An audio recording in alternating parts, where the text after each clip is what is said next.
የተወደዳችሁ የተከበራችሁ የልዑል እግዚአብሔር ቤተሰቦች የእመቤታችን ወዳጆች እንደምን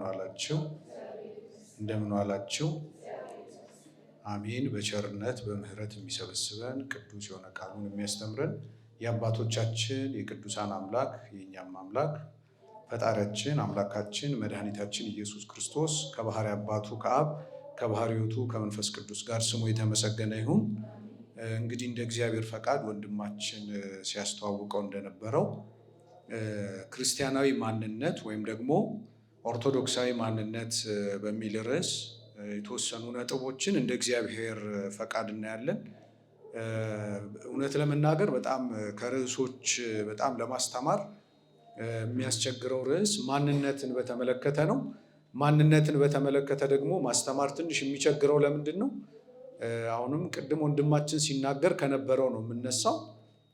ማንም ሰው ብዙ ሰው ማንነቱን አውቃለሁ ይላል እንጂ ማንነቱን አያውቅም። በጣም አስቸጋሪ ነው እና ያ ስለሆነ ራሳችን ልክ ማንነታችንን እንደምናውቅ አድርገን ስለምንናገር ብዙ ጊዜ ስለ ማንነት ማስተማር ክርክር ውስጥ ሁሉ ሊከት ይችላል።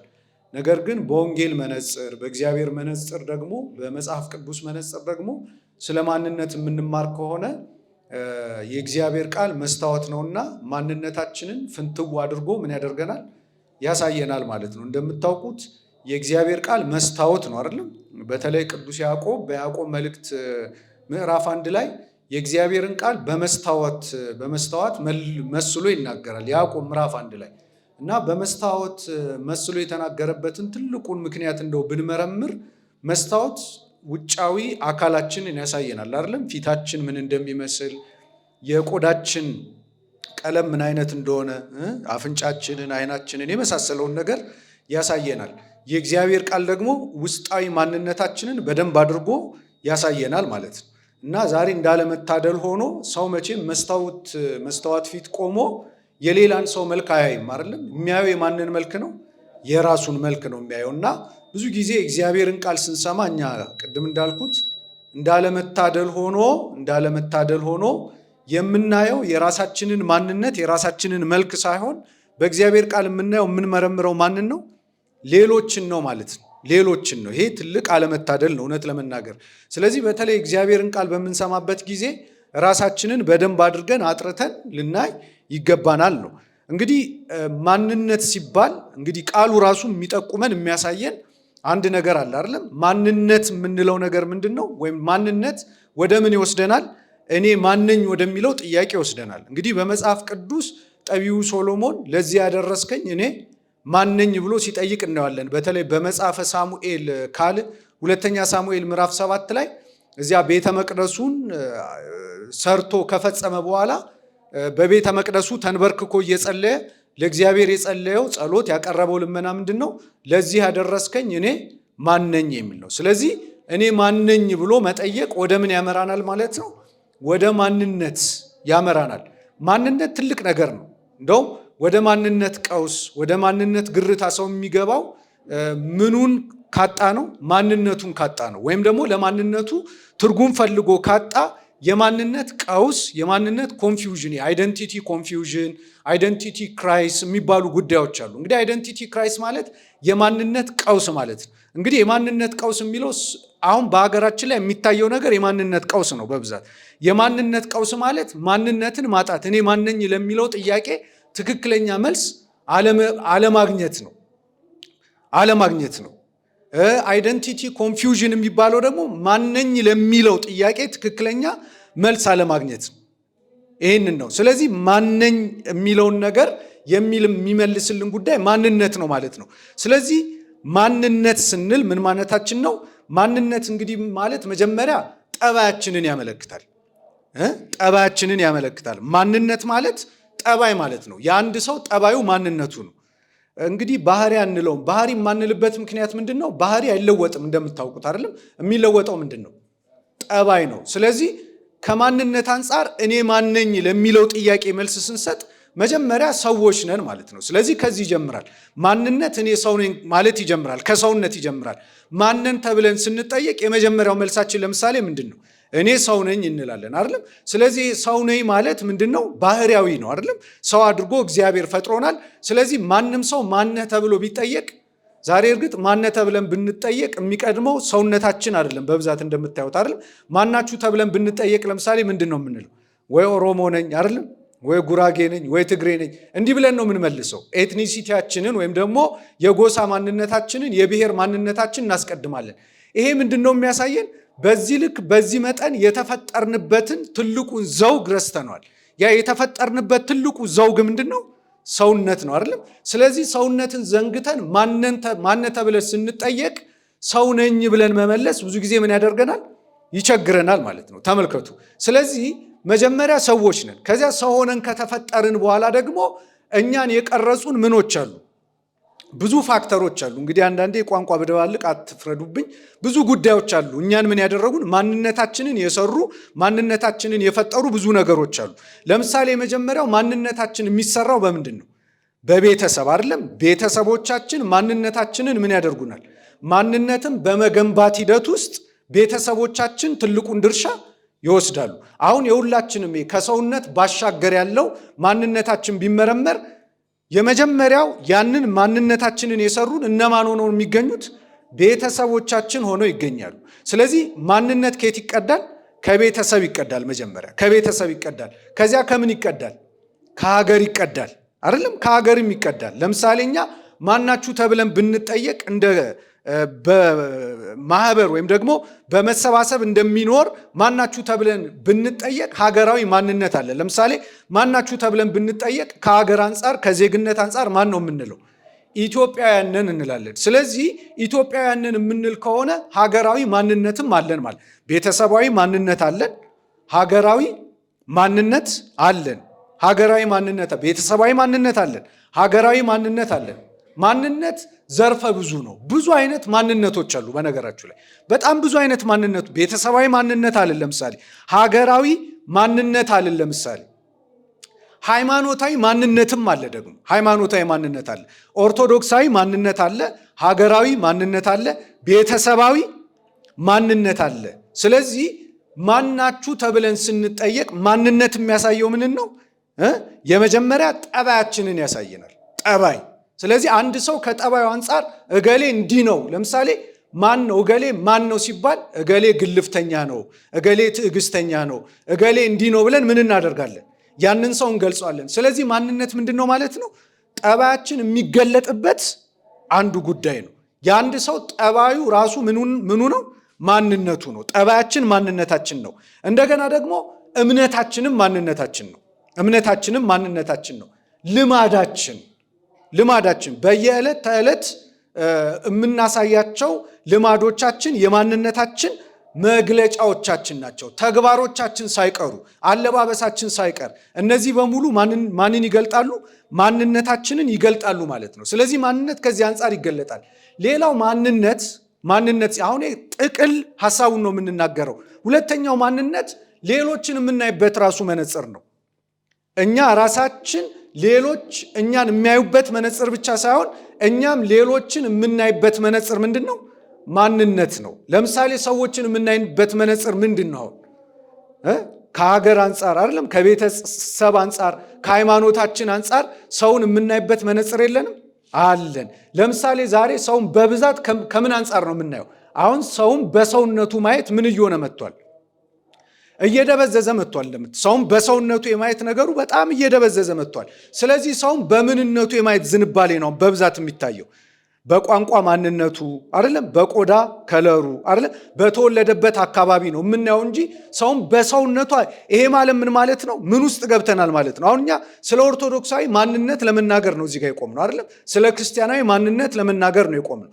ስለዚህ ሰውን የምናይበት መነጽር በራሱ ማንነት ከሆነ እኛ ደግሞ ሰውን ግለጡት ስንባል፣ ስለ ሰው ተናገሩ ስንባል ሰውን ከሚናገረው ቋንቋ አንጻር የምንገልጠው ከሆነ፣ ሰውን ከተወለደበት አካባቢ አንጻር የምንገልጠው ከሆነ ምን ውስጥ ገብተናል ማለት ነው? የማንነት ቀውስ ውስጥ ገብተናል ማለት ነው። ምክንያቱም ሰዎችን የምናይበት መነጽር ምን እንዲሆን ነው ቤተክርስቲያን የምታስተምረን? ኦርቶዶክሳዊ እንዲሆን፣ ክርስቲያናዊ እንዲሆን ነው ቤተክርስቲያን የምታስተምረን። ስለዚህ ማንነት ሲባል ሰዎች እኛንም የሚያዩበት መነጽር ምንድነው? ማንነታችን ነው። ሁለተኛ የበለጠ ግን እኛ ሰዎችን የምናይበት ምንድነው? መነጽር ነው። ራሳችንን የምንተረጉምበት መንገድ ራሱ ማንነት ነው። አሁን ማንነትን ማወቅ በጣም አስቸጋሪ ነው የሚባለው ለምንድን ነው? ማንነትን ማወቅ ማንነትን መግለጥ አስቸጋሪ ነው የሚባለው ለምንድን ነው? አሁን እኛ ለምሳሌ ማናችሁ ተብለን ስንጠየቅ እኛ ስለ ራሳችን የምንናገረውና ተግባራችን ይገጥማል። ብዙ ጊዜ ይገጥማል። እየተከተላችሁ ይገጥማል። ማናችሁ ተብለን ስንጠየቅ ስለ ራሳችን የምንናገረውና ተግባራችን ይገጥማል። አለመቅጠሙ ደግሞ ምንድን ነው የሚያሳየው ማለት ነው? የሆነ የማንነት ቀውስ ውስጥ አለን ማለት ነው። ሁላችን ሰዎች እኛን የሚያዩበት መነጽር ማንነት ነው። እኛም ራሳችንን የምንገልጥበት መንገድ ማንነት ነው ማለት ነው። ሌላው ማንነት ምን መሰላችሁ? ይሄ እንግዲህ ሳይንሳዊውን ትርጓሜው ነው። ማንነት ሲባል አሁን ለምሳሌ የኔ ማንነት ከሌሎች የሚለየኝ ነው። ይሄ ግላዊ ማንነት ይኖረኛል። እንደገና ደግሞ ህብረታዊ ማንነት ይኖረኛል። ግላዊ ማንነት አለን፣ ግላዊ ማንነት አለን፣ ህብረታዊ ማንነት አለን። ለምሳሌ እዚህ ያለን ሰዎች ህብረታዊ ማንነታችን ምንድን ነው? ህብረታዊ ማንነታችን ኦርቶዶክሳዊ ክርስትና ነው ህብረታዊ ማንነታችን። ግላዊ ማንነታችንም በእርግጥ ኦርቶዶክሳዊ መሆን አለበት። ግን እንዳልኩት ይሄ ግላዊ ማንነታችን ብዙ ጊዜ ችግር ውስጥ ይገባል። ስለዚህ እነዚህን ጉዳዮች በደንብ አድርገን ማስተዋል ያስፈልጋል። እንግዲህ አሁን ተመልከቱ፣ አንድ ሰው ማነ ተብሎ ሲጠየቅ እኔ እንዲህ ነኝ ብሎ በአግባቡ ራሱን መግለጥ ካልቻለ የማንነት ቀውስ ውስጥ ገብቷል ማለት እንችላለን። የማንነት ግርታ ውስጥ ገብቷል ማለት እንችላለን። እንደው ማነ ተብለ ስትጠየቅ እንዲህ ነኝ ማለት ካልቻልክ የሆነ ችግር ውስጥ ነው ያለው። ይህንን በጣም ማስተዋል ያስፈልጋል። ማነህ ተብለ ስንጠየቅ እንዲህ ነኝ ብለን መናገር የማንችል ከሆነ ማንነታችን ችግር ውስጥ መግባቱን እንደሚያሳይ ማወቅ አለብን፣ መረዳት አለብን ማለት ነው። አሁን እንግዲህ ማንነት ስንል ዋና ዋና መለያዎች አሉት። አሁን ሳይንሱ ከሚሰጠው ትርጓሜ ወደ ክርስትናው ነው የምንመጣው። ማንነት ዋና ዋና መለያዎች ወይም ደግሞ መገለጫዎች አሉት። የመጀመሪያ ማንነት ስንል ግላዊ ጠባያትን ያሳያል። ግላዊ ጠባይ ስንል ለምሳሌ እንነሳ። መጀመሪያው አሁን ለምሳሌ እያንዳንዳችን እዚህ ውስጥ ያለ ነው እንዳልኳችሁ ህብረታዊ ስም አለን። እንደው ሁለቱን በወስድ ደስ ይለኛል ከህብረታዊ ማንነት አንጻር። የመጀመሪያው ህብረታዊ ማንነታችን ለምሳሌ ምንድን ነው ብለናል? ኦርቶዶክሳዊ ክርስቲያን አይደለም። ሌላው የሚያስማማን የጋራ ማንነታችን መጠሪያ ምንድን ነው? ኢትዮጵያውያን እንባላለን። ከሀገር ከዜግነት አንጻር ኢትዮጵያውያን አይደለም። ከሃይማኖት ከክርስትና አንጻር ደግሞ ኦርቶዶክሳውያን ክርስቲያኖች ተብለን እንጠራለን። ይሄ የሚስማሙን ማንነቶቻችን ናቸው። ማንነት እንደገና ደግሞ የጋራ ማንነት አለን። ሰዎች ተብለናል አይደል? ሰው መባላችን፣ ኢትዮጵያውያን መባላችን ከተፈጥሮ አንጻር ሰዎች ተብለን ማንነታችን ይታወቃል። ከዜግነት አንጻር ኢትዮጵያውያን እንባላለን። ከሃይማኖት አንጻር ደግሞ ኦርቶዶክሳውያን ክርስቲያኖች ተብለን እንታወቃለን። እነዚህ ታላላቅ ማንነቶች ናቸው። ሰውነት፣ ከዚያ ዜግነት፣ ከዚያ እምነት። በሶስቱ የሚገለጥ ማንነት ይጠቅማል። ከሶስቱ ውጭ የሚሆነው ነው ብዙ ጊዜ አሁን ችግር ውስጥ የሚከተው ማለት ነው። ስለዚህ ከተፈጥሮ አንጻር ሰዎች ነን፣ ከዜግነት አንጻር ኢትዮጵያውያን ነን ማንነታችን፣ ከእምነት አንጻር እግዚአብሔርን ከማመን አንጻር ደግሞ ምኖች ነን? ኦርቶዶክሳውያን ክርስቲያኖች ነን። ስለዚህ የመጀመሪያው መለያ ማንነት ሲነሳ ማንነት የሚለየው በምንድን ነው? በስም። በምንድን ነው የሚለየው? በስም ይለያል። ሌላው ደግሞ ምንድን ነው? ፐርሰናሊቲ የሚባላል ግላዊ ጠባይ ማለት ነው። ግላዊ ጠባይ ብንለው ነው የሚሻለው። ፐርሰናሊቲ ግላዊ ጠባይ አንዱ ከሌላው ተለይቶ የሚታወቅበት ምንድን ነው? እሱ መለያ ነው። እንግዲህ ፐርሰናሊቲ ዩኒክ ነው። አንዱ ከሌላው ያለው ፐርሰናሊቲ ወይም ደግሞ ይሄ ግላዊ ጠባይ መገለጫው ልዩ ነው። አንዱ ይሄ ነው። ስም የማንነት መገለጫ ነው። ግላዊ መለያ ፐርሰናሊቲ የምንለው። ሌላው እሴት። አንድ ሰው ማንነቱ በምኑ ይገለጣል? በእሴት ወይም ቫልዩ የምንለው ነገር። አሁን እሴት ምንድን ነው? እሴት ማለት በሕይወታችን ወይም ደግሞ በኑሯችን ዋጋ የምንሰጠው ቅድሚያ የምንሰጠው ነገር ምንድን ነው? እሴት ነው። ራሱ ቃሉ እንደሚያሳየው እሴት ወይም ቫልዩ ማለት በሕይወታችን ቅድሚያ የምንሰጠው ትልቅ ዋጋ የምንሰጠው ጉዳይ ነው እሴት የምንለው። ስለዚህ አንድ ሰው ማንነቱ በምኑ ይታወቃል? በእሴቱ። የሚሰጠው እሴት ምንድን ነው? ለምንድን ነው ትልቅ እሴት የምንሰጠው? ይህንን ነው እሴት። ከዚያ በኋላ ደግሞ እምነቱ። እነዚህ ጉዳዮች አሉ። የስም ማንነት፣ ግላዊ መለያዎች፣ እሴትና እምነት። እነዚህን እስቲ አሁን ዘርዘር አድርገን እንመልከታቸው። ሀገራዊ ስም አለን፣ ግላዊ ስም አለን። ግን ጠቅለል አድርገን አሁን ስለ ኦርቶዶክሳዊ ማንነት የምናወራ ከሆነ እስቲ የስም መለያችንን ከኦርቶዶክሳዊ ማንነት አንጻር እንመልከተው። አሁን ከኦርቶዶክሳዊ ማንነት አንጻር ልብ አድርጉ። ስም አንዳንድ ጊዜ ምንን ሊገልጥ ይችላል? ለምሳሌ የተጸውዖ ስም አለ አይደለም? መጠሪያ ስም አለ በስሱ። ከዚያ የግብር ስም አለ። የግብር ስም ሰው ከስራው አንጻር የሚሰጠው ስም አለ አይደለም? ለምሳሌ ዶክተር ይባላል፣ ጠበቃ ይባላል፣ አስተማሪ ይባላል። እንዲህ ይሰጠዋል ከግብሩ በመነሳት። ከዚያ ደግሞ የምን ስም አለ? የሹመት ስም አለ አይደለም? አሁን ተመልከቱ እንግዲህ እነዚህ ስሞች ማንነትን ሊያሳዩ ይችላሉ። ከክርስትና አንጻር አንዱ ማንነት የሚለየው ማንነት የሚታወቀው በመጠሪያ ስም ከሆነ ማለት ነው። ከኦርቶዶክሳዊ ማንነት አንጻር ማናችሁ ተብለን ስንጠራ መጀመሪያ ከስም አንጻር ሊመጣ የሚገባው ማንነታችን ማን ነው? ክርስቲያን ኦርቶዶክሳውያን ነን ብለን ነው ራሳችንን የምንገልጠው። ስለዚህ የመጀመሪያው ማንነታችን ምንድን ነው? ኦርቶዶክሳዊነት ነው። አሁን ኦርቶዶክሳዊነት ደግሞ ምንድን ነው? አሁን ልብ አድርጉ እንግዲህ ክርስቲያኖች ነን ብለን በክርስትና መርከብ ውስጥ የምንሳፈር ከሆነ በክርስትና ታንኳ ውስጥ ገብተን ከሆነ ያለነው በቤተ ክርስቲያን ውስጥ ከሆንን ማንነታችን ኦርቶዶክሳዊነት ነው። ኦርቶዶክሳዊ ማንነት ነው ያለን። ኦርቶዶክሳዊ ማንነት ደግሞ ምንድን ነው ስንል ከሁለት ነገር ተገንብቷል። የመጀመሪያው በሃይማኖት ነው የተገነባው። የመጀመሪያው በሃይማኖት ተገንብቷል። ይሄ ማለት በክርስትና ሃይማኖት የተገነባ ማንነት ነው ክርስቲያናዊ ማንነት። ሁለተኛው ደግሞ በሀገር ማንነት የተገነባ ነው ኦርቶዶክሳዊ ማንነት። ስለዚህ ሁለት ጉዳዮች አሉ። የክርስቲያናዊ ማንነቶችን የገነቡ ሁለት ስሞች አሉ። የመጀመሪያው ምንድን ነው? ሃይማኖት። ሁለተኛው ምንድን ነው? ሀገራዊ ማንነት። አሁን ብዙ ጊዜ ኦርቶዶክሳዊነት በሁለቱ የተገመደ ነው። በምንና በምን? በሃይማኖትና በሀገር ማንነት የተገነባ ነው። በሀገር ማንነት እንዲህ ስላችሁ የብሔር የጎሳ ማንነታችንን ምን ሰተነው ነው? ሐቁን እንነጋገር። ምን ሰተነው ነው?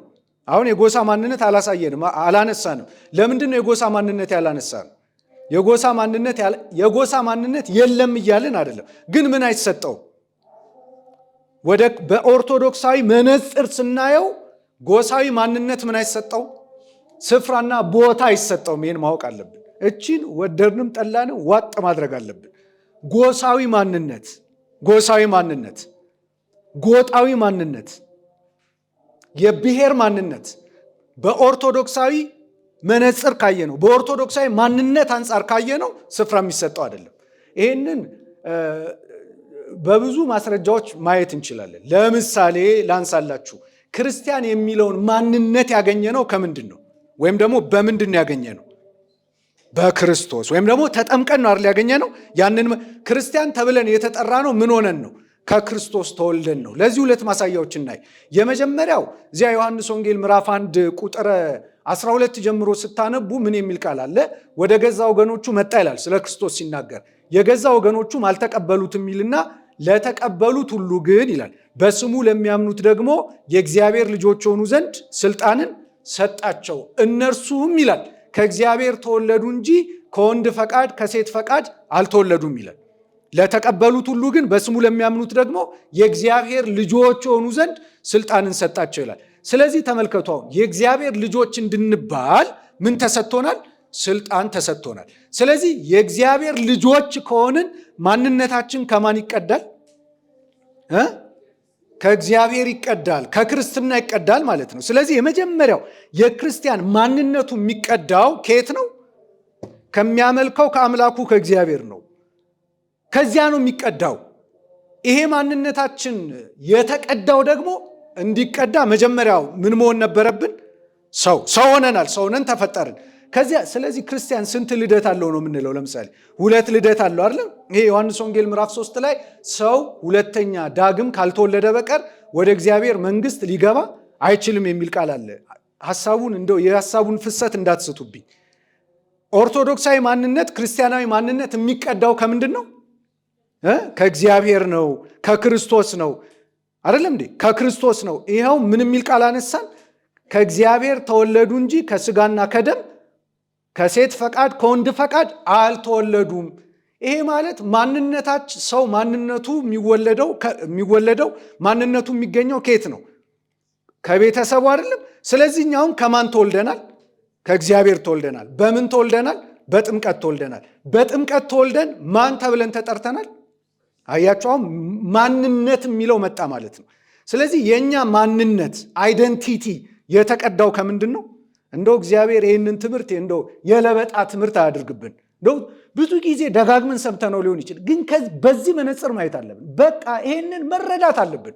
ኦርቶዶክሳዊ ማንነት የሚቀዳው ክርስቲያናዊ ማንነት የሚቀዳው ከእግዚአብሔር በተወለድነው ልደት ነው። ከጥምቀት ነው የሚወለደው። ሰው ዳግም ካልተወለደ በቀር አለ ወደ እግዚአብሔር መንግስት ሊገባ አይችልም። ስለዚህ ተመልከቱ፣ ልክ ስንጠመቅ ከእግዚአብሔር ተወለድንና ማን ተብለን ተጠራን። ስለዚህ ማንነታችን በተረዳ ነገር ታወቀ ማለት ነው። ልብ አድርጉ፣ ማንነታችን ታወቀ። አሁን ማንነታችን ማን ነው? ማንነታችን ማን ነው? ክርስቲያን። ማንነታችን ማን ነው? ክርስቲያን። የመጀመሪያው ማንነታችን ክርስትና ነው። ግን ከዛ በፊት አሁን እዚህ ውስጥ ያለነው ሰዎች እንግዲህ ሰው ዳግም ካልተወለደ በቀር ወደ እግዚአብሔር መንግስት ሊገባ አይችልም የሚለው አንድ የሚያሳየን ቃል አለ። መጀመሪያ ይሄ እንደውም ሊቃውንቱ እዚያው ሄዳችሁ ብታነቡት የተካከለና ያልተካከለ ልደት ይለዋል ይላል። የተካከለና እንግዲህ ስንት ልደት አለ ማለት ነው? ለሰው እንኳን 2 ልደት አለ ለክርስቲያኖች። ይህንን ልደት ምን ይለዋል? የተካከለና ያልተካከለ። እንግዲህ ያልተካከለ ወደሚለው ልምጣ። ያልተካከለ ልደት የሚባለው ያልተካከለ ማንነትን የምንበለው አሁን ቅድም ወዳልኳችሁ ነው የሚመጣው። ያልተካከለ ልደት ያልተካከለ ማንነት የሚባለው ከዚህ እናገኘዋለን። የመጀመሪያው ለምሳሌ ከእናት ከአባታችን ተወልደናል። ሁላችንም ከእናት ከአባታችን ስንወለድ እናታችን አባታችን ከሆነ ሀገር የተወለዱ አይደለም፣ ከሆነ ጎሳ የተገኙ ከሆነ ቋንቋ ተናጋሪዎች የፈለቁ ሊሆኑ ይችላሉ። ይሄ የመጀመሪያ ምናችን ነው? ልደታችን ማንነታችን ነው። ልብ አድርጉ፣ በደንብ ስሙ። ማንነታችን ነው።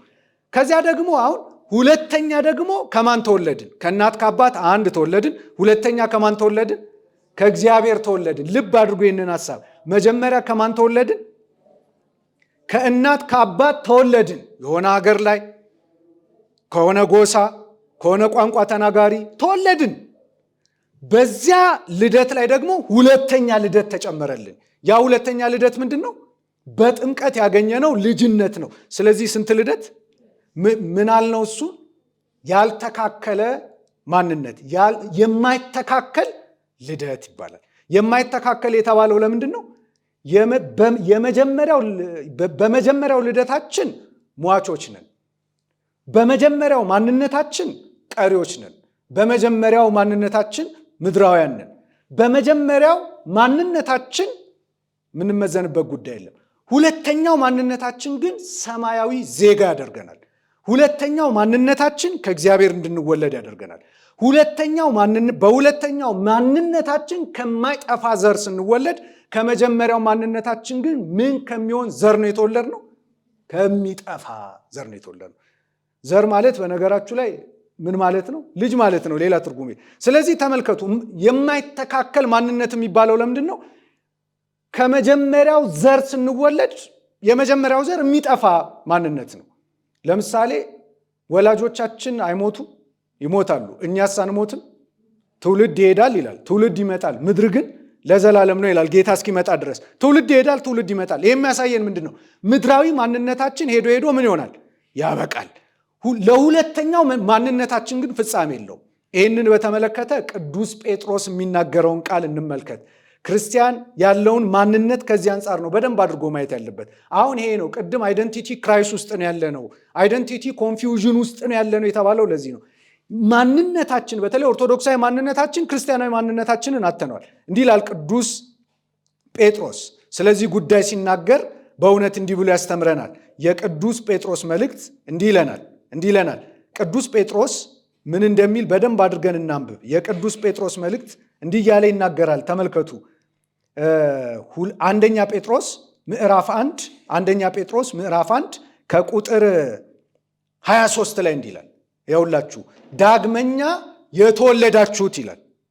ስለዚህ ስንተኛ ልደት አለን? ሁለተኛ። ዳግመኛ የተወለድነው ደግሞ የመጀመሪያ ልደት ነበረን፣ የመጀመሪያ ማንነት ነበረን። ይሄ የመጀመሪያው ማንነት ከየት የወሰድነው ነው? ከወላጆቻችን የወሰድነው። የቋንቋ ማንነት ሊሆን ይችላል፣ የጎሳ ማንነት ሊሆን ይችላል፣ ሌላም ምድራዊ ማንነት ሊሆን ይችላል። ሁለተኛው ግን ማንነት አለ፣ ከእግዚአብሔር የተወለድነው። ዳግመኛ የተወለዳችሁት አለ ከሚጠፋ ዘር አይደለም። ዳግመኛ የተወለዳችሁት ምን ከሚሆን ዘር አይደለም? ከሚጠፋ ዘር አይደለም። ስለዚህ ሁለተኛው ማንነታችን የማይጠፋ ማንነት ነው። ማን ካላጠፋው? ራሳችን ካላጠፋ ነው። ዛሬ ግን እስቲ እውነት እንነጋገር። ለምሳሌ ተመልከቱ፣ ቅዱስ ጴጥሮስ እያነጻጸርልን ነው። ዳግመኛ የተወለዳችሁት ከሚጠፋ ዘር አይደለም። ከሚጠፋ ዘር አልተወለዳችሁም ካለ የሚጠፋ ዘር አለ ማለት ነው። የሚጠፋው ዘር የትኛው ዘር ነው? ምድራዊ ማንነት። እሱ ይጠፋል። ከዚያ ምን ይላል? በሕያውና ለዘላለም በሚኖር በእግዚአብሔር ቃል ከማይጠፋ ዘር ነው እንጂ እናንተ የተወለዳችሁት። ስለዚህ ሁለተኛ ማንነታችሁ ከየት ነው የሚመነጨው? ከማይጠፋ ዘር ነው የተገኛችሁት። የመጀመሪያው ማንነታችሁ ግን ምን ይሆናል? ስለዚህ አሸንፎ አይሎ ጠንክሮ መውጣት ያለበት የትኛው ማንነታችን ነው? በኦርቶዶክሳዊ መነጽር፣ በኦርቶዶክሳዊ እይታ ጎልቶ መውጣት ያለበት ማንነት የትኛው ማንነት ነው ማለት ነው? ይኸው ተነጻጸረልን እኮ። ሁለት ማንነት አላችሁ አለን መጽሐፍ ቅዱስ በጥቅሉ። የመጀመሪያው ማንነት የትኛው ማንነት ነው? ከምድራዊ ወላጆቻችሁ ካደጋችሁበት አካባቢ የተቀዳ ማንነት አላችሁ፣ የመጀመሪያው። ሁለተኛው ደግሞ ከማይጠፋ ዘር የተቀዳ ማንነት አላችሁ። ሁለተኛ የተቀዳችሁበት ማንነት የማይጠፋ ማንነት ነው። በቃ ግን ነገረን። አሁን ግን ይሄ አልተገላበጠብንም? አልተገላበጠም? ይሄ ተገላብጦብናል። ልብ አድርጋችሁ ካያችሁ ተገልብጦብናል። ቀውስ ውስጥ፣ የማንነት ቀውስ ውስጥ ገብተናል ማለት ይቻላል። ያልገባ ካለ እግዚአብሔር ይክበር ይመስገን። ግን መሬት ላይ ያለው የሚያሳየን ነገር ምንድን ነው? የቱን አስቀድመናል እኛ? ከመጀመሪያውና ከሁለተኛው ልደታችን ወይም የመጀመሪያው ማንነታችን ከተቀዳበት እና ሁለተኛው ማንነታችን ከተቀዳበት የትኛውን ነው አሁን እያስቀደምን ያለ ነው? የታወቀ ነው። የመጀመሪያውን ነው እያስቀደምን ያለ ነው። ስለዚህ ሁለተኛውን ማንነት በደንብ አድርገን ልናውቅ ይገባል። ስለዚህ ከመጀመሪያው ማንነት አንጻር ስም ተሰጥቶናል። ስማችን ማን ነው? እዚህ ውስጥ አሁን ማናችሁ ተብለን ብንጠየቅ ለምሳሌ አበበ የሚል አለ፣ ፌቨን የሚል አለ፣ ሚኪያስ የሚል አለ፣ በቀለ ነኝ የሚል አለ፣ በቀለች ነኝ የምትላለች። ይሄ ምድራ ማነሽ ተብላ ስትጠየቅ፣ ማነ ተብለ ስትጠየቅ፣ እነማናችሁ ተብለን ስንጠየቅ እገሌ ነኝ፣ እገሊት ነኝ፣ እነገሌ ነን ብለን የምንናገርበት ራሳችንን የምንገልጥበት መንገድ ነው ማንነት የሚባለው። ኦርቶዶክሳዊ ማንነት፣ ክርስቲያናዊ ማንነት ግን ማነ ተብለ ስትጠየቅ ማነኝ የምትልበት ማንነት ነው። እኔ ኦርቶዶክሳዊ ክርስቲያን ነኝ ብለ ራስን የምትገልጥበት መንገድ እርሱ እውነተኛ ማንነት ይባላል። ማነ ተብለ ስትጠየቅ እንዲህ እገሌ ነኝ፣ ክርስቲያን ነኝ፣ ኦርቶዶክሳዊ ነኝ ብለ ስትገልጥ ያ ማንነት ነው። ከፍቺው ነው የተነሳ ነው። ምክንያቱም አንዱ የማንነት መገለጫ ምንድን ነው ስላልን ነው? ስም ነዋ። የማንነት መገለጫ ምንድን ነው? እስቲ በዓለም ላይ ስም የሌለው ነገር አለ? የለም። ማናችሁ ተብለን ብንጠየቅ ሰዎች ነን እንላለን። ማነ ተብለ ብንጠየቅ ምንድን ነው ምንለን? እገሌ ነኝ እገሌ ነኝ እንላለን። ይሄ ማለት ማንነትን የሚገልጥ ምን አለ? ስም አለ። ስለዚህ እኛን ማንነት የሚገልጠው ምንድን ነው? ስማችን ነው። ይህንን በደንብ አድርገን ማወቅ አለብን። ይሄ ከሆነ ነው ስም የሚሆን ከሆነ ማነ ኦርቶዶክሳዊ ነኝ፣ ክርስቲያን ነኝ የሚል ነው። ሌላው ምን መሰላችሁ? ይሄ ቅድም ፐርሰናሊቲ ያልነዋል። የአንድ ሰው ማንነቱን የሚገልጽበት። አሁን ክርስቲያኖች ነን አለን አይደል? ክርስቲያኖች ነን ካልም በኋላ ይሄ ክርስትና ደግሞ የሚገለጥበት ምን አለ? ድርጊት አለ። ድርጊታዊ ማንነት። አሁን ማንነት የሚታወቀው በምንድን ነው? በስራ አይደለም የሚገለጠው፣ በተግባር አይደለም የሚገለጠው። ስለዚህ ማንነታችን ኦርቶዶክሳውያንን የምንል ከሆነ ማንነታችንን የሚገልጡ ግብራት አሉ። ስለዚህ በአጭሩ ነው። በአጭሩ ምን መሰላችሁ? አሁን ይሄ ቅድም ብያለሁ እኔ የማንነት ቀውስ፣ የማንነት ግራ መጋባት ውስጥ የሚከቱ ዛሬ ብዙ ነገሮች አሉ። ከዚህ ልናመልጥ የምንችለው ደግሞ እንዲህ አይነት ትምህርት ስንማር ነው። ስለዚህ የኛ ማንነት በተለይ ይሄ የጠባይ፣ የተግባር፣ የአካሄድ ማንነቶች የሚገለጡት አምላካችን ጌታችን መድኃኒታችን ኢየሱስ ክርስቶስ ከተጓዘበት መንገድ ይሆናል ማለት ነው። ግልጽ ነው አይደለም? ለምሳሌ ጥቂት ከዚህ ጋር የሚሄዱ ጥቂት ሐሳቦችን ማየት እንችላለን። ማናችሁ ተብለን ስንጠየቅ እንግዲህ ከስም አንጻር ማንነታችንን አየን። ከዚያ ደግሞ እንግዲህ ከተግባር አንጻር ደግሞ ሲቀዳ ቅድም እንዳልኳችሁ ኦርቶዶክሳዊ ማንነት በሁለት ነገር የተገመደ ነው ብለናል። በስንት ነገር? በሁለት። የመጀመሪያው ምንድን ነው? በኦርቶዶክሳዊነትና በሀገር ፍቅር መገመድ አለበት። በኦርቶዶክሳዊነትና በሀገር ፍቅር።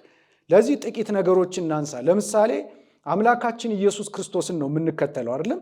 አምላካችን ኢየሱስ ክርስቶስ ሀገርን መውደድ እንደሚገባን ስለማን አልቅሶ አስተምሮናል? ስለ ኢየሩሳሌም ጥፋቷን ተመልክቶ አይደለም? የመጎብኘቷን ዘመን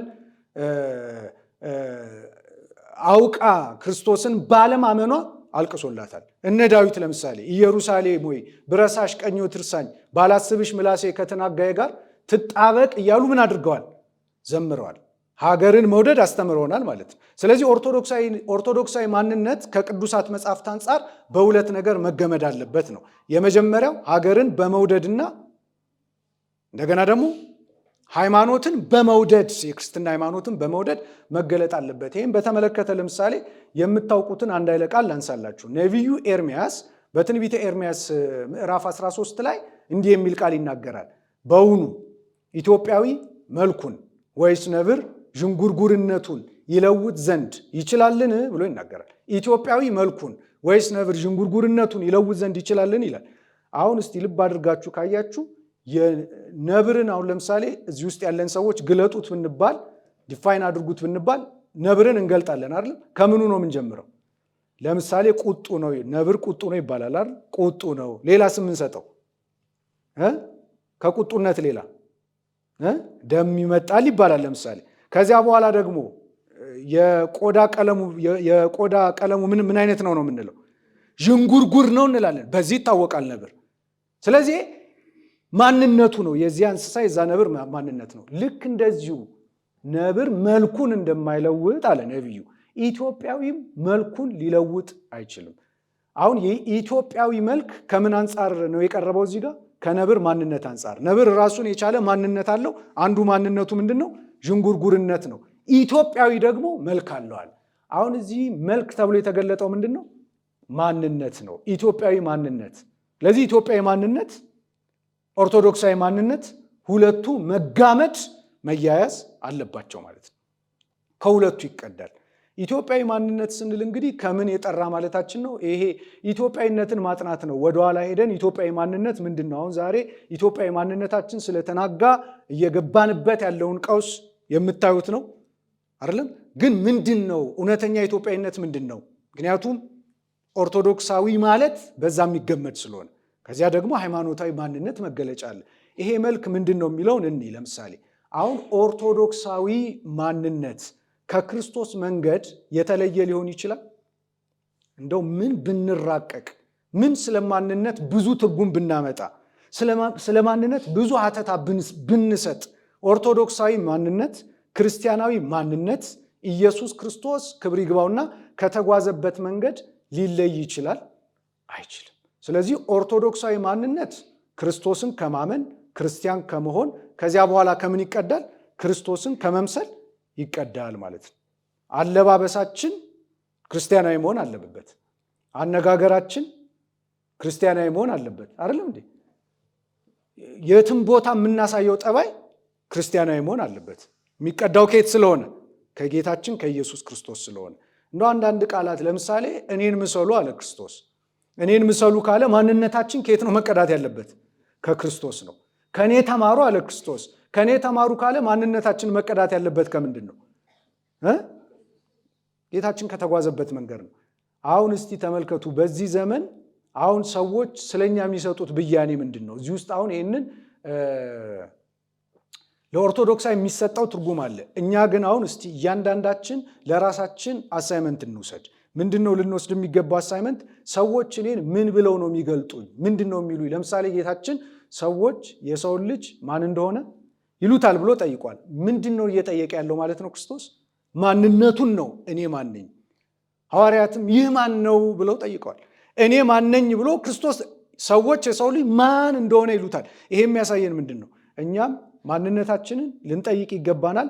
ማንነታችንን ብንጠይቅ ሰዎች ስለኛ የሚሉት ምንድን ነው? ሰፈር ውስጥ፣ ስራ ቦታ፣ የምንውልበት አካባቢ እገሊት ማናት፣ እገሌ ማን ነው ተብሎ ሲጠየቅ ማን ነው ብለው ነው ሰዎች ለእኛ ምስክርነት የሚሰጡት።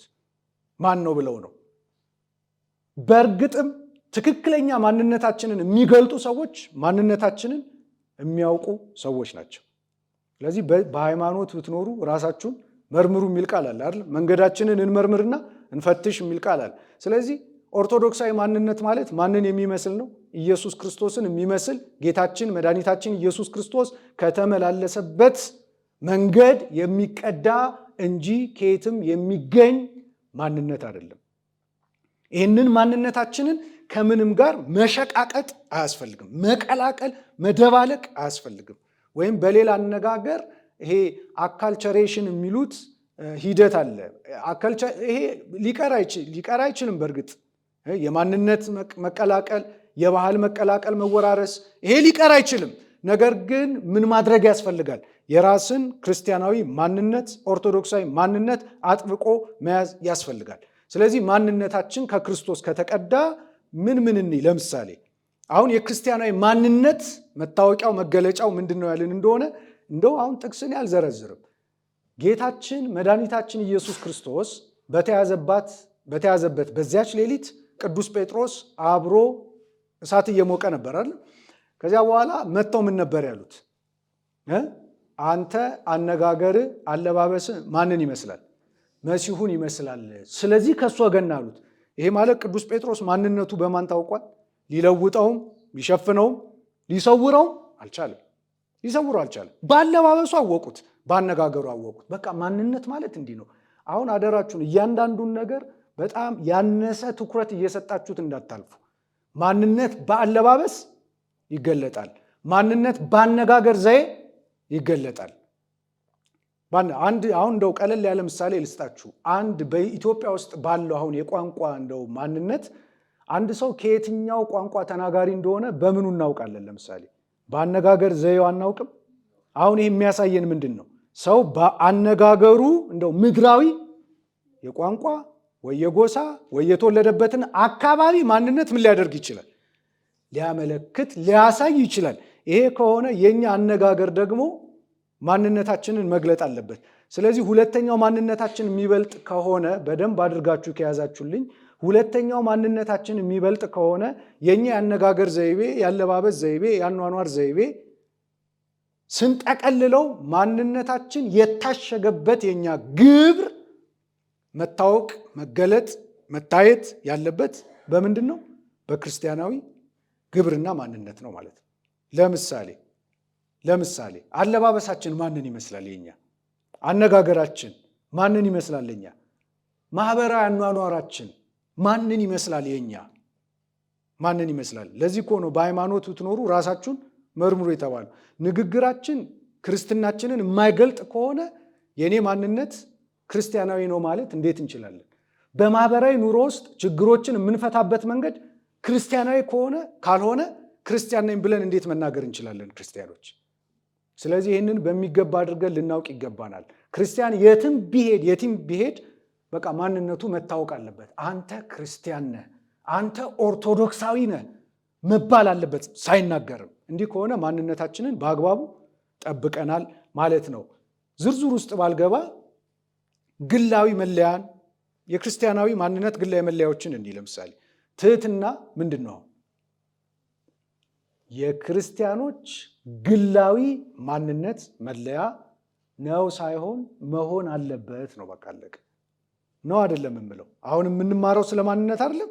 ስለዚህ ትህትና የክርስቲያናዊ ማንነት መገለጫ መታወቂያ መሆን አለበት።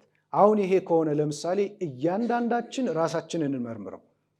እንዳልኳችሁ የውላችሁ ችግሩ ምን መሰላችሁ? አሁን እዚህ ውስጥ ለምሳሌ እገሊት ማን ናት፣ እገሌ ማን ነው ተብሎ ሲጠየቅ እገሊት ትዕቢተኛ ናት፣ እገሌ ትዕቢተኛ ነው፣ ግንፍልተኛ ናት፣ ግንፍልተኛ ነው፣ አኩራፊ ነው፣ አኩራፊ ናት የምንባል ሰዎች የለንም እዚህ ውስጥ ለምሳሌ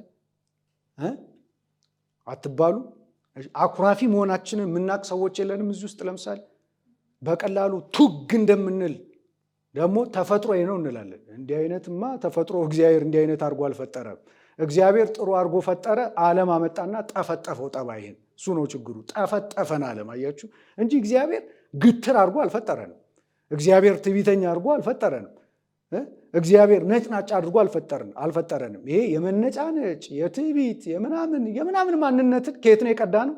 ከዓለም ነው የቀዳ ነው። ከአካባቢያችን፣ ከአስተዳደጋችን፣ ከምንማርበት ትምህርት ቤት፣ ምናልባት ከቤተሰቦቻችን፣ ከታላላቆቻችን የቀዳ ነው ሊሆን ይችላል። ክርስቲያናዊ ማንነት ግን ይሄ አይደለም።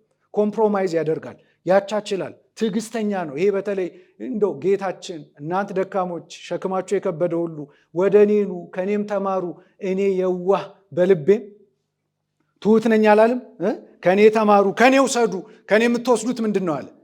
የዋህነትንና ትህትናን ነው። ስለዚህ ልብ አድርጉ። ምናልባት ይሄንን በዚህ መንገድ አይታችሁት የማታውቁ ከሆነ አሁን ይህንን ትምህርት ስንማር እኔ አደራ በሰማይ በምድር ምለው እኔ ራሴንም እያስተማርኩ ነው። እዚህ ጋር እንዲህ የትዕቢት ማንነት ካለን የመታጀር ማንነት ቅድም እንዳልኳችሁ ማን ነው ተብሎ ሲጠየቁ ሰዎች ትዕቢተኞች ነን ተብለን የምንገለጥ ሰዎች ካለን፣ እንደው ግልፍተኛ ናት ተብለን የምንገለጥ ሰዎች ካለን፣ ኃጢአተኛ ናት ተብለን የምንገለጥ ሰዎች ካለን፣ ትዕግስት የለውም እርሱ ተብለን የምንገለጥ ሰዎች ካለን ይህንን ማንነት ይህንን ድሪቶ አውጥተን ምን ማድረግ አለብን? መጣላ ያ ማን ነው ይጠራሃል ሲባል ምኑን ጥሎ ወደ ጌታ መጣ ነው የሚለው ታስታውሳላችሁ? የለበሳት ድሪቶ ነበረች። እዛ ማርቆስ ወንጌል ምዕራፍ 8 ላይ ነው። ድሪቶ ነበረች አይደል? የዳዊት ልጅ ወይ ማረኝ እያለ ለምን ነበር አይደል? ከዚያ በኋላ ምን አደረገ? እንደው ብዙ ሰዎች ነበሩ በዙሪያው እና ጌታችን አለፈው። እሱ ግን ጮቱን አላቆመም እና መምህሩ ይጠራሃል ሲባል ድሪቷን እንደውም በጣም የሚገርመኝ ቃል ነው። የለበሳትን ድሪቶ ምን አደረጋት ይላል? ጣላትና ወደ ጌታ መጣ። አሁን ችግሩ ምን መሰላችሁ? እኛም የደረትነው ብዙ ድሪቶ አለ። ኦርቶዶክሳዊ ማንነት የማያውቃቸው ድሪቶች አሉ። ትዕቢት ድሪቶ ነው። ግልፍተኝነት ድሪቶ ነው። ትዕግስት ማጣት ድሪቶ ነው። ነጭናጫነት ድሪቶ ነው።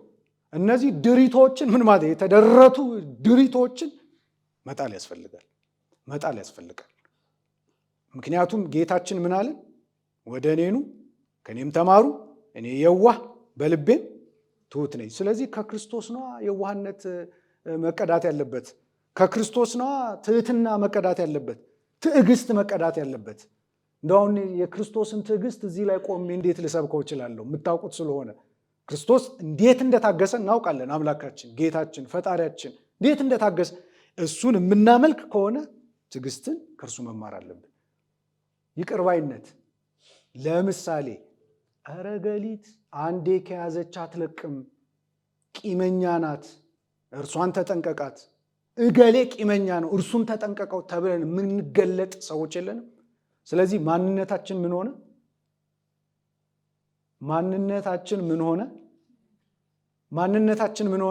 እገሌ ምንድን ነው ሲባል ቂመኛ ነው ከተባለ፣ እሱን ተጠንቀቁት ከተባለ፣ ቂመኛ ናት አንዴ ከያዘች አትለቅም ከተባለ በቃ ቂመኝነት ማንነታችን ነው ማለት ነው። ይሄ ደግሞ የክርስትና መገለጫ አይደለም። አባቶይ የሚያደርጉትን አያውቁምና ይቅር በላቸው ብሎ ምሕረትን የለመነ ምሳሌ ሊሆነን የለመነ አምላክን እያመለክን እንደገና ቂም ከኛ ጋር የሚሄድ ማንነት ሊሆን አይችልም። እነዚህም በደንብ አድርገን ሌላው በሌሎች ሰዎች ጫማ ሆኖ ማየት ይሄ ኦርቶዶክሳዊ ማንነት ነው። ይሄ ምናልባት እንደቀላል እንዳታዩት ኦርቶዶክሳዊ ማንነት ነው። ይሄ ክርስቲያናዊ ማንነት ነው። ይሄ ማለት ርኅራኄ ኢምፓቲ የሚባለው ትክክለኛ የተቀዳው ከኦርቶዶክሳዊነት ነው። በሌላ ሰው ጫማ ሆኖ ማየት። አሁን እስቲ እዚህ ውስጥ ያለን ሰዎች እስቲ በእውነት እንመርመር፣ እውነት እንታይ፣ እውነት እንፈተሽ። ሐዘንና ርኅራኄ የሚባል ነገር አሁን ውስጣችን አለ? ያላችሁ ሰዎች ልትኖሩ ትችላላችሁ። በጣም ሰው የምትረዱ አንድ ፈተና ሰው ላይ ሲደርስ በዚያ ሰው ጫማ ሆናችሁ ለማየት የምትሞክሩ፣ ሲወድቅ ሰው እኔስ ብሆን ከሱ የተለየ ሆን ነበር ብላችሁ ታስቡ ሰዎች ልትኖሩ ትችላላችሁ፣ ጥቂቶችን ብትሆኑ። ግን ብዙዎቻችን መገለጫ ጭካኔ ሆኗል ማንነታችን። ዛሬ ለፍርድ እንቸኩላለን፣ ለሐሜት እንቸኩላለን። በሰው ቦታ ሆነን አናይም። ኦርቶዶክሳዊ ማንነት ግን ከዚህ የተለየ ነው። ግልጽ ነው አይደል? ስለዚህ ለዛሬ ቢያንስ 2 ነገር ብትይዙ በጣም ጥሩ ይሆናል። ያ የምንይዘው ነገር ምንድን ነው? በጥቅሉ ስንት ማንነቶችን አየን ማለት ነው? ዛሬ 2 ማንነቶችን አየን። የመጀመሪያው ማንነት ከየት የተቀዳ ነው? ከቤተሰብ የተቀዳ። ከዛ ስናሰፋውስ ከአካባቢ የተቀዳ። ከዚያስ ከተወለድንበት ጎሳ፣ ከተወለድንበት ምናልባት የቋንቋ አሰፋፈር ምናምን የተቀዳ ማንነት ነው። ሁለተኛው ከየት የተቀዳ ማንነት ነው? ከክርስትና የተቀዳ ማንነት ነው። ስለዚህ እውነተኛው ኦርቶዶክሳዊ ማንነት ማለት የትኛው ነው ማለት ነው? ከሁለተኛው የተቀዳ ነው። ይብቃን። እግዚአብሔር ቸርነት፣ የእመቤታችን አማላጅነት አይደለም።